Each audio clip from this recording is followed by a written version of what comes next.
Smile. Smile. Vijay, it's absolutely wonderful to have you on Filme Shilmy. Firstly, thank you so much for joining me, and a huge congratulations on Dahaad on Prime Video. Thank you so much for having me here at Filme Shilmy. Right. So look, Dahaad is a procedural crime thriller, and you, from the trailer, play a suspect who lives in a seemingly normal life. So as an actor, what helped you to explore this dual and perhaps conflicting personality traits? Uh, I think the script was the major guiding force, and this is one of the rare instances where it was written so well that I don't think we fiddled with it. We stick to what was written, and every answer was lying in the script, and it was upon thorough investigation I found more answers within the script, and there was enough work that I could do with Reema uh, to find more about the person and how to play him.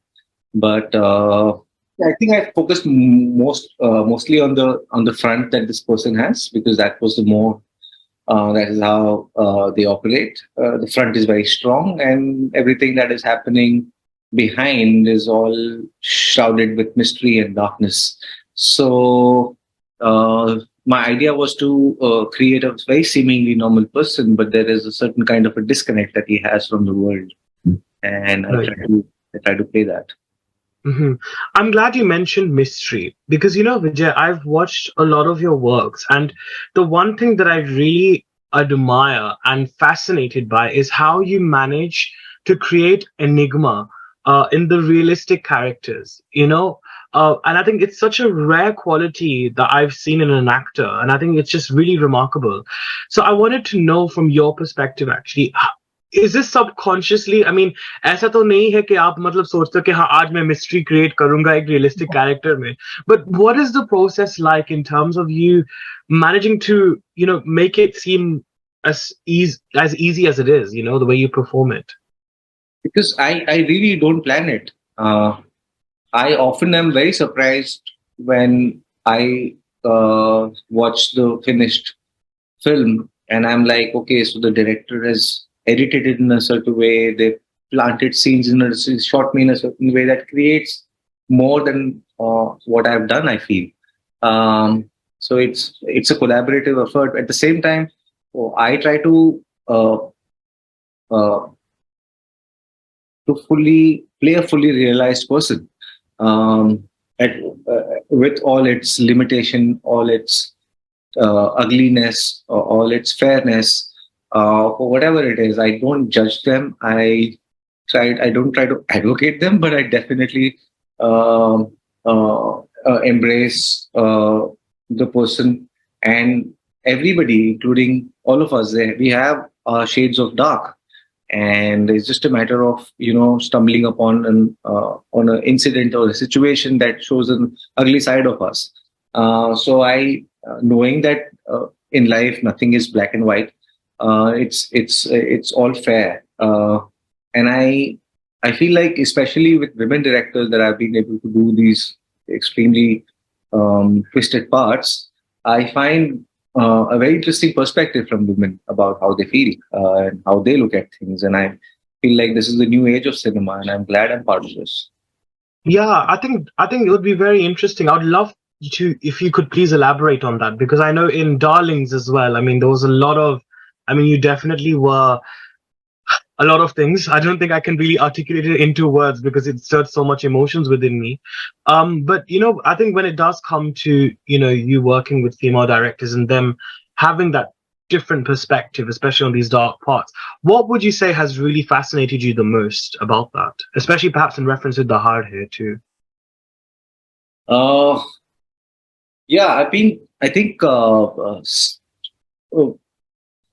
I don't know if, I don't know how to put this, but there are these parts that are playing. If it was a different filmmaker, or a different genre, or a different pitch, could walk out very heroic, and could be looked at and celebrated.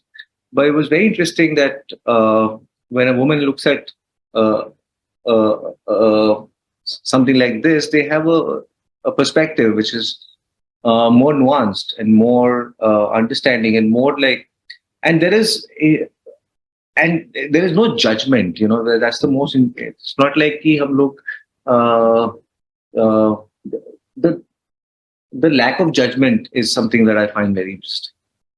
जी। और आपने बहुत सारे dark किरदार निभाए हैं अपने career में।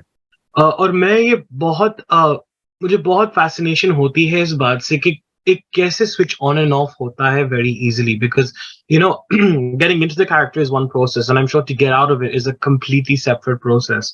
So, I mean, what would you say? What helps you to disconnect from that darkness of a certain character and not actually get consumed by it? Mm, because as long as you know that you're living, you have a family, you have friends, you're doing your mundane activities, you are taking care of yourself. It's not that difficult, and yeah, it can affect you because you just end up seeding a certain energy through the day when you're shooting for that, and you have to maintain it. You have to, be, either cunning, sly, liar, manipulative, any of these energy that you're dealing with. Sometimes very deep hatred or violent. Um, but you know that you're doing a job, and you finish your day and you laugh and you chill with your friends and you connect again with your life because what I made some mistakes early on, which was like I completely disconnected from the world when I was doing the film because I just thought I had too much to do and I didn't have time for anything else. But I found a way to balance it now. And so the balance, just to reiterate, was what you said, to do the mundane activities Do and to mundane activity, reconnect with your friends, don't lose touch with life and regular things. Right, very interesting. And I think again, cinema बहुत evolve हुआ है over the last decade or so, if not more. In fact, अगर हम villain के role भी देखें, I mean, even if we reference Pran Saab or even Prem Chopra Saab, like, I think the sort of villains we see nowadays are a lot more rooted and very close to reality, I would say. They're not as pantomimey as they used to be either, and I think that's really, really a distinct sort of trajectory that we've seen. So, how do you uh, view villains and the representations of antagonists in today's day and age? What is your opinion on the way they are created today? The cinema has changed. We no longer have, a villain, a comedian, a side hero, or side heroine or heroine. We don't. I feel like the cinema has evolved to a place where there are a lot of central characters which are far more nuanced than and uh, and because the language has changed, I found myself in a sweet spot because there are roles which are written which are far more dynamic and nuanced, and B there aren't too many actors who are willing to lap up a role like that, and then I get an opportunity. So I feel like it's a great time and a very fertile time for me. Correct. And I think also, cinema used to be very much the hub of escapism, and abhi bhi hai. I think वो escapist elements तो बहुत है, I think abhi bhi. But ऐसा लग रहा है कि आजकल audiences तो engage होना चाहती है एक compelling story के साथ, ना कि सिर्फ leave your brains at home type of sort of meanings के साथ. And I think that's a wonderful sort of trend that I'm seeing. But do you feel now as well कि realism खुद एक sellable commodity बन चुकी है, that's also become a very important fabric of commercial mainstream Hindi cinema too? No, I think every director has a certain pitch to the story. Sometimes that pitch could be very interesting. I don't think, a film like Andhadhun had all realistic elements. It was just bizarre at places. And even for that matter, Darlings is not all realistic. There's just the whole police sequence is not realistic. No police officer will behave like that. So it's an idea of realism, but it's always the pitch of the film. Here with Dahaad, I would say that we found a very atmospheric, moody, almost believably real world. But again, it's based on fiction. So it's a fictional story, but when you mentioned that, but still it's the high pitched, over the top dramas that are still doing a lot of numbers. So I feel like there's space for everything. It's a matter of when you take a certain pitch and then how believable and how convincing are you able to tell that story in that pitch, and people are there to watch it, whatever it is, realistic, ultra realistic, magic realistic, surrealistic, or Hmm. all out masala. Right. And I think, when we see talk about police forces, and I think it's not just in India, but even in the UK as well, there's been a lot of, buzz around them, not necessarily for the good reasons. And I think, when you have a series like this, where obviously we have a very headstrong female cop, which I think is so empowering, because I think there's very few. I mean, of course, like aside from the League Crime and a few other shows, it's very rare we get to see that happening. And I'm really glad that Sonakshi has taken this up, and I think she's going to do very well in this as well. But Yes. how do you feel like the Dhaad itself can perhaps even more provide a very human uh, aspect to the police forces and to the law gatekeepers of our society? Uh, yeah, I really don't know how to answer this. I feel definitely Sonakshi is playing a part that is fully realized woman police officer, and who's actually having a kind of a awakening, kind of coming of age, and through the investigation of this case, she's also investigating her own life, and trying to find meaning, purpose, trying to find an identity. So there's so many things that is happening, and as I personally enjoy any. If you're taking a certain profession on screen, then you do justice with that. If you're showing a certain organization, you do justice with it. And justice is not whitewashing everything. Justice is to show it in its color, in all its glory, and in all its flaws, and therefore it becomes a point of reflection, a point of there could be a discourse, because we celebrate our police anyway. We know that the job that they're doing is the most tough, and it's relentless, and it's less rewarding and more punishing, but at the same time we are thankful that it exists. And so I feel like art, if even if it is represented, if you show a certain profession on screen, that in itself is acknowledging that there is a presence of it, and and they have a voice. Mhm. And the one thing that I really I find very intriguing about you again as well, like you began with theater, right? And you have I feel like you have this very natural instinct to portray characters, whichever milieu they come from, whichever shades they come from. To what extent do you think your training and your experience in theater has come really handy at being observant and naturally picking up nuances?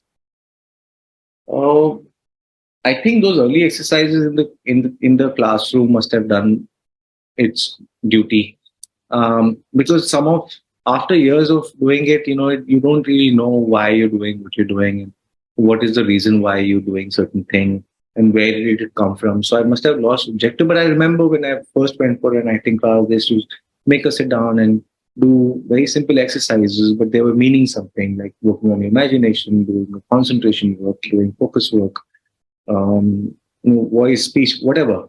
So when you start working as an actor and you gain some experience, all of these processes become fairly invisible to you, and second nature. So right now I'm at a place where I just know I read something and I know I can do this and I can't do this. Now, how do I find solution to get to know how to do this?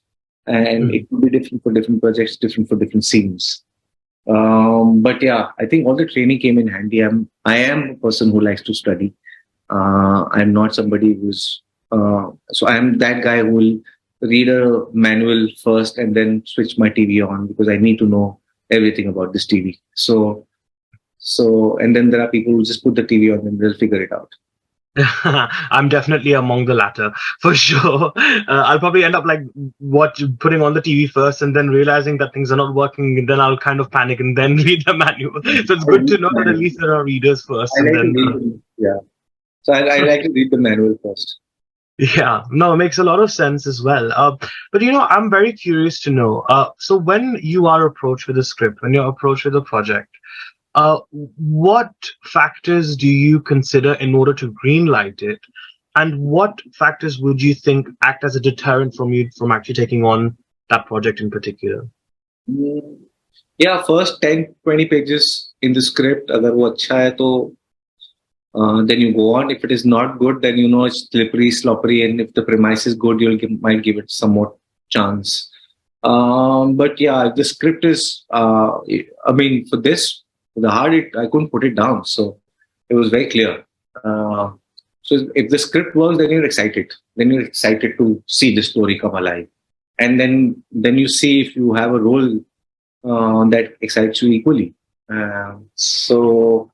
So once these two things are in place and the makers suppose are seemingly fab, then this is the most potentially and most potent combination: the script, the character, the makers.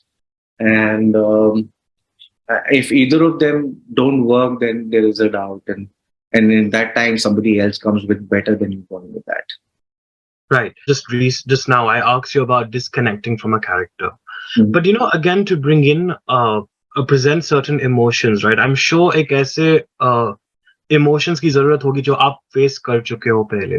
So, when you are obviously playing someone who is on the dark side or the more sinister side of society, Mhm. where let's just say you're a murderer, you're a criminal or whatever, Mhm. uh, obviously आपने crime तो पहले शायद किया नहीं होगा, so obviously वो experience तो आप reflect नहीं कर पाते हो, but उस वक्त what sort of emotions and what sort of experiences really come handy to you?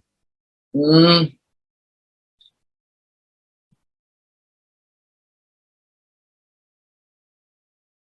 I feel like crime is an action, but emotions are completely different. Um, Emotion could be rage, could be anger, could be jealousy, could be guilt, and you have access to these emotions. Everybody has. It's just a matter of exaggerating them, controlling them, multiplying them. Yeah, I think Nasir Saab once said that if you have to play somebody who's guilty of a murder, you don't go do murder to feel guilty. You feel guilty because you've stolen 10 rupees from your father's pocket and you felt it. Right. So then you play with that emotion. It's as So simple. So it's the most nearest emotion Yeah, that is linked to the main description of your character, you basically. just have to find the right emotion. Acting is all about doing a good permutation and combination of right emotions in a certain time. Somebody could say "I love you" to you, and you could respond quickly saying "I love you," or you could be confused. So you choose that. Right. ज्यादातर तो मैं ही confused रहता हूँ उस बात पे, but हाँ, I totally relate with that. But no, that's pretty cool. But tell me one thing, Vijay. So you're from Hyderabad, but you've done I think one Telugu film I think Yeah. in your career, right? So far, And सिर्फ एक ही क्यों? Like why not do more Telugu films? because these Hindi makers are not leaving me. I'm blocked all the time. I keep getting offers from Tamil and Telugu, but there's not been time, and I like to give a lot of time to my projects. So if I'm supposed to shoot for 2 months, I'm blocking myself 2 months before because I need prep time, and that's something that I do for everything. Right. Now, Vijay, a lot of the times जब मैं interviews करता हूँ and जब मैं एक actor से पूछता हूँ कि वो क्या प्रेरणा थी उनके लिए कि वो एक एक्टर बन पाए, तो वो हमेशा कहते थे कि हाँ मुझे मतलब एक बड़ा स्टार बनना था या वो एक बड़े बड़े ख्वाब थे. बट आपके कभी कभी बड़े ख्वाब थे एक्टर बनने के लिए, या do you think you were always very just dedicated and just you know mastering your craft and taking that as it comes along? No, I mean actor बनना ही बड़ा ख्वाब था. और And so when you start out from a place, I started out, we couldn't, like, just becoming actor is enough. You don't even know what acting, what nothing. So I just wanted to be part of the movies. And my first goal, I remember when I came to Bombay, I just like, I need one film. And I don't care if it's a lead or not. I just want to do one good film, like one good role. Mm. And that was the first pursuit. And and of course, I was enamored by the charms of cinema, and I want to be part of the charm of cinema. I want to be larger than life and everything, and I'm doing my bit of doing that. But I soon enough enjoyed the process of acting. I When I found that I have a dream to become an actor, or when I put it into practice, I figured that I have a bigger love for the job than what the idea of being an actor is. So Right. then my focus shifted, and very early on in my youth, I shifted towards, I gravitated more towards learning the craft and honing it and finding more to it, because I feel like, because I benefited a lot from great performers, right? From Mr. Pacino to De Niro to Hoffman to Philip Seymour Hoffman to Daniel Day-Lewis to Irfan Saab to Nasir Saab to Amir Khan. I mean, when they bring something, you feel something. Audience are speechless most of the time, and I like that feeling, and I want to be part of that feeling. Sure. I mean, well, thank you for making us speechless with your performances. And I cannot wait to see the Dhaad on Prime Video. I think, every time you're on screen, every time we sort of see you, you always end up wowing us and creating another milestone for yourself. So thank you so much, Vijay, and wishing you all the very best for the Dhaad. And can't wait to catch up with you super soon. Thank you so much. Thank you. Bye Bye-bye. bye. Bye. Bye. Thanks, Amol.